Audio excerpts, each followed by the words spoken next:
Hi అండి, welcome back to my channel. రోజుకు ఒక వంట చేయాల్సి వస్తుందండి. పిల్లల కోసం అయితే మనం ఏం తిన్నా పర్లేదు అనుకుంటాము. పిల్లలకి మాత్రం రోజుకొక వెరైటీ అయితే ఉండాల్సిందే. స్కూల్కి వెళ్ళే పిల్లలకి. మా పిల్లలైతే యూట్యూబ్ ఛానల్ చూడటం, వీడియోస్, ఆ మమ్మీ వాళ్ళు వచ్చేసారు ఇచ్చేసారు చేయాల్సిందే మమ్మీ అన్నారు. ఈరోజైతే ఈ వంట చూసారంటండి, నన్ను చేయమని అడిగారు. నేనైతే చేస్తున్నాను అనమాట. మన పిల్లలు అడిగారంటే మనం చేయకుండా ఉంటామా? చేయాల్సిందే పక్క.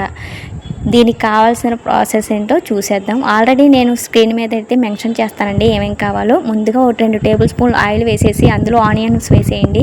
ఆనియన్స్ మగ్గిన తర్వాత క్యారెట్, బీన్స్, క్యాప్సికమ్ వేసేసి ఒకసారి మగ్గనివ్వండి. ఒకసారి తిప్పేసి ఇలా మగ్గిన తర్వాత ఇందులో ఉప్పు, కారం, పసుపు, గరం మసాలా వేసి ఒకసారి కలిపేసుకోండి. ఇలా కలిపిన తర్వాత కొత్తిమీర వేసేసి ఒకసారి కలిపేయండి. ఇలా కలిపిన తర్వాత సేమియా ఒక గ్లాస్ అయితే తీసుకున్నానండి. ఒక గ్లాస్ సేమియాకి ఒక గ్లాస్ నీళ్ళు అయితే సరిపోతాయి అనమాట. ఇక్కడ నేను చూపించిన విధంగా అనమాట.